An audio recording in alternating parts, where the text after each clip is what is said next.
There was a lot of anxiety. There was no places for the guys to go to relieve some of their trauma.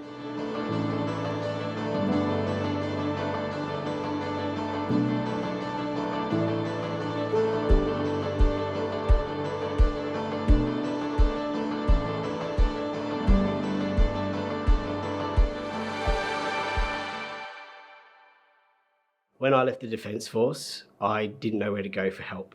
And I found the Veterans and Families Counselling Service, as it was known back then, and I got the support that I needed. It's really about the lived experience of the people that were there before us. They've gone through the trials and tribulations of, you know, the great outcomes and then also the challenges. At the time, the veterans didn't have a lot of support. It was still an unpopular thing to be a Vietnam veteran.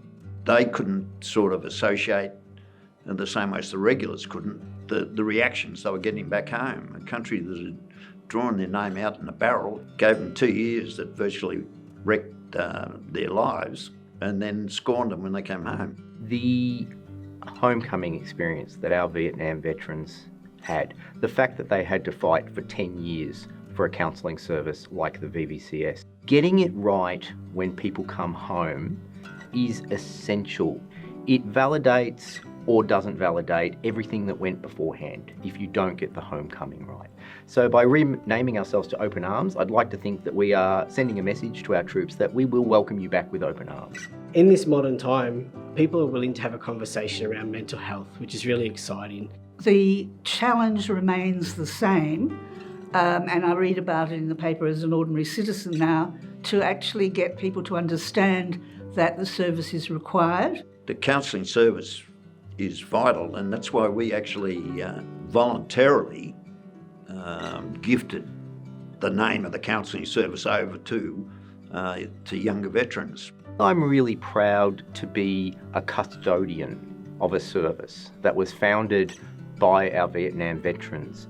And all of our staff here are custodians of this service. To look people in the eye and kind of really see that we've made a difference to them and their families, like nothing really can, equal that. It's somewhere to unload on. There's been a lot of years that have been pretty unsettled. When I was going through a bit of turmoil back in the mid-80s, did a parachuting course. And when I jumped out of the plane and I looked up and I thought, oh shit, it opened. Because I really didn't care whether it did or not.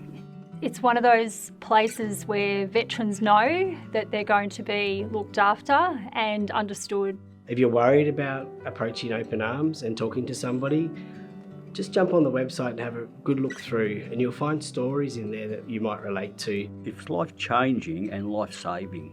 We have a saying, and we legislated it into our constitution, that never again will one group of veterans desert another. It certainly instilled in us the need to make sure that we look after our younger veterans the way we would have liked to have been looked after. And the counselling service is a key part of that. So if you're a veteran and you're watching this and you're thinking, should I walk through the door at Open Arms and talk to somebody? I'd really encourage you just to come along and check it out. Just try it.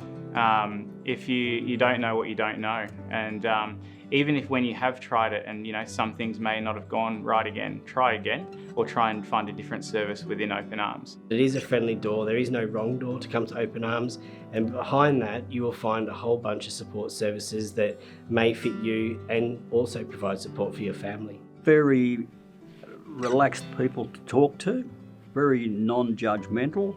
It takes a lot of courage to reach out and seek help, but we're here to listen and hopefully support them in any way that we can.